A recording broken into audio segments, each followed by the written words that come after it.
Hey guys, so hold on. Okay, this is morning time. I'm drinking coffee. So after doing my Dollar Tree video, there was, in my estimation, a disturbing number of people who really relied on putting processed food in their food stores. And I think that we can do better than that. So what I'm gonna do is today, I'm gonna show you guys a really simple, basic yeasted bread recipe. It's easy. If you haven't made bread before, don't panic. You can do this. You're gonna hear my parrots in the background because I'm talking. So then they have to talk. This bread recipe is not gonna win you any like artisan bread awards from like Paul Hollywood. But what it is gonna do is it's gonna start teaching you how to make things from scratch instead of relying on a finished processed product in your food stores. When you concentrate your food storage on ingredients versus finished processed food, it's gonna do you a lot of favors. Number one, it's more versatile, right? So when you make bread, when you make yeasted bread, you need a handful of ingredients. Here's all you need. Yeast, and it can just be the instant fast acting yeast from the store, nothing fancy. Flour, water, salt, and some kind of a fat. So butter, beef tallow, different kinds of oils like olive oil. That's all you need, and that will make you a pretty nice loaf of bread. And there isn't any preservatives in it, and there isn't any chemicals in it. Like, this is the kind of food that if you leave it on your counter long enough, it's going to grow mold. Not like the processed stuff that you buy from the grocery store and it can sit on your counter for weeks with growing nothing and still staying soft. That's not normal. What this is gonna do is it's gonna open up the gateway for you. It's gonna be your gateway drug. Okay guys, so what I have here is I have 1 cup of warm water, right? Anything warm is gonna help this to start working. So all I have here is just the same thing you're gonna go buy. It's any kind of packaged. Let me show you a full one. It comes in usually 3 packs like this. If you're not into making bread, I am, but I can't seem to find it in bulk right now. So I have to keep buying these little packets. But anyway, so you need 1 of these. Don't even have to measure it out, right? It's already pre-measured. And you're just gonna get it in the water. And then with that, I forgot, I lied. You need 1 more ingredient because you need some kind of a sugar. You can either use just regular white sugar or just grab some honey. Either one, doesn't matter. Don't go buy anything fancy, use what you have.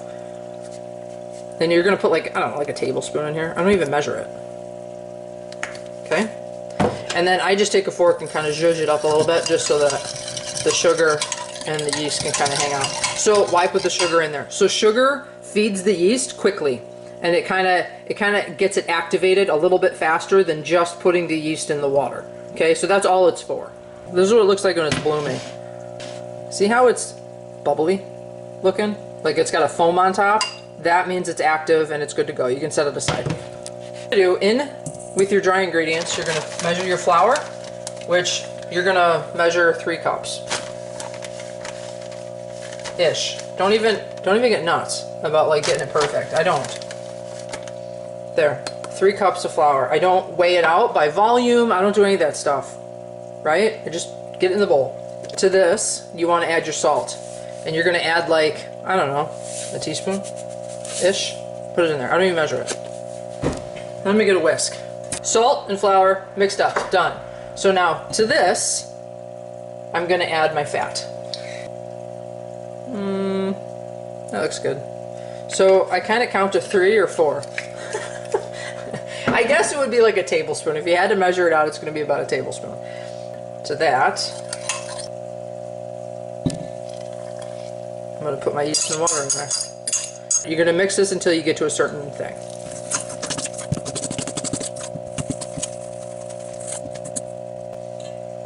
Okay, right here's where I want to stop.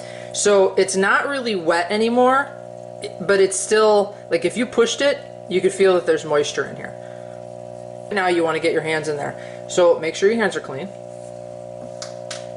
And you're just going to start mixing it. And I kind of squeeze it a little bit because then I can feel how wet it is. If it starts to dry out too much, where it just starts looking like this stuff over here, and it's real crumbly and dry, feel free to add a little bit more water. A little bit. Don't get nuts. Little bits at a time, like tablespoons at a time. But I think this is gonna be okay. And you're just gonna keep working it, and it's gonna look real shaggy. When somebody says a shaggy dough, this is what they're talking about. Like, this is what it looks like. Like, it's shaggy, like shag carpet. Some of you guys don't remember that. I do. Okay. So now I'm at a point where the dough is still, it's kind of getting like sticky, and that's not bad. You'd rather have you'd rather be a little sticky on your fingers than too dry. This dough now needs to be kneaded. So I'm gonna move you over to the counter. So you're gonna get a little bit of flour on the counter, just a little bit. Because like I said, you don't want this to get too dry. See how most of the dough has pulled away from the side of the bowl? That's how you know you're good to move on to the kneading portion of our show. But don't get rid of this bowl, we're gonna keep it. Okay, so now, just wanna put a little bit of flour, and you're gonna knead it.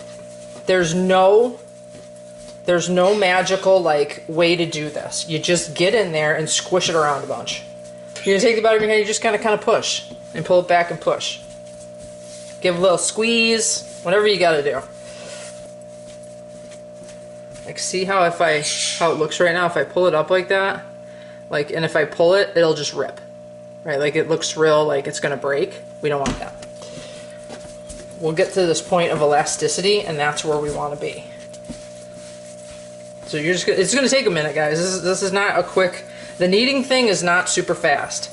You'll feel, it's almost more like dry Play-Doh than what it was. Yeah, this is better. Okay, so like right here, if it were me, I would stop and I would rise it. So it's not gonna be a perfect window pane, but it's gonna be better. See, it's gonna start ripping, but when you thin it out, you can see through it. You probably can't because of the, oh, maybe you can. You can see through it a little bit. That's the window pane test, right? Because that means the gluten's building up. I could do this for longer, but I'm not going to, because I'm going to show you that you don't even, this part doesn't even need to be perfect. Okay, so anyway, so we're gonna leave it there. So now, in that bowl that I told you don't get rid of, what you're gonna do is in here, is you're gonna put some more of that, whatever you use for the oil in here, you can use it in here. If you use butter or something, maybe just grab some olive oil or something. This is gonna keep this from like sticking to this as it's rising. So I just plop it down in there, this little bit, and flip it over. You want the ball to be coated with oil because it prevents this from getting like a dry outside on it. So anyway, so now we're gonna cover it with whatever you have. Cover it with some cling wrap, cover it with a tea towel, cover it with a napkin, whatever, it doesn't matter. Cover it. What is important is where we're gonna put it. Okay. Anyway, okay, so what's important is where we're gonna put it. We are gonna cover this guy up, and now he needs to go somewhere warm, not hot, warm. So what I'm gonna do is I'm gonna turn my oven on just for like a second. All I wanna do is I wanna take the chill out of the oven, right? So just to get the heating element on, basically. And then I'm gonna go ahead and turn it off. Perfect. Now, when you go to put it in your oven, you need to do a test to make sure that you touch your rack. If you can rest your hand on it, your dough will be fine. So we're gonna put that in there. And then, sorry for the bump. And we are going to leave it in there for at least an hour, but probably more. So I'm gonna set my timer for an hour because I wanna make sure that it is doing something. But it will probably be 2 hours. So, in an hour, check it. In 2 hours, by 2 hours, it should have doubled in size, and I will bring you back when it is at that point. Okay, so sooner than expected, it's doubled in size. So this, you're just gonna kind of squeeze the air out of it. You don't gotta get nuts. You're just kind of squishing it down a bit. And then you're gonna take it, and you're gonna put it in whatever you wanna bake it in. We're just gonna use a regular old bread pan. And that's it. I'm just gonna put it in there, and we're gonna leave it alone. And it's gonna do a second rise now. Put it in for another hour. and check it after an hour. This is what you're going for. See how it's like, I mean, that's a loaf of bread, right? Looks pretty good. So that's what you're going for. Don't let this stage go for too long, because if you do, it will deflate, and you don't want that. That's called overproofing. You don't want to do that. So just when it looks like, hey, that looks like a loaf of bread, then you're going to preheat your oven. I do mine, so bread likes a hot oven. I preheat my oven to 400. Some people will go higher, but for this one, do 400 degrees, and you're going to put it in there for like 25 minutes. That's when you're going to start checking it.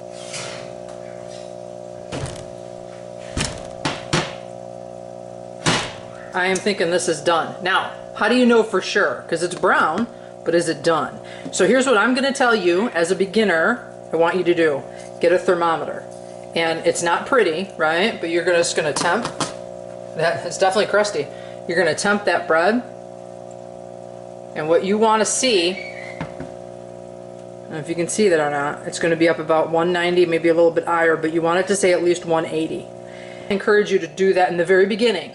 Now, after a while of you making bread, you won't even need to do that anymore, but in the beginning. So we want to get it on a rack where airflow can go underneath it, because if you don't, what's going to happen is if you leave it sit in this pan to cool off, it's going to get soggy on the bottom, and you don't want that. What some people will even do is they'll cool it on its side. It helps it just kind of retain its shape. But anyway, so this is it. This guy right here. Try it. You're gonna like it. You saw it was easy, right? Like this is simple stuff. This is a really good way to get in the kitchen and get going and start learning how to make things, learn skills like making bread. And this is a yeasted bread. There's easier ones. Maybe another time I'll show you how to make tortillas. You don't need any yeast for that at all. But anyway, so yeah, so get in the kitchen, learn skills, learn how to make things. It's healthier, it's cheaper, it's just better in the long run.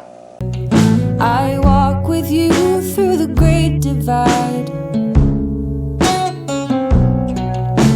Still I'm yours from the other side.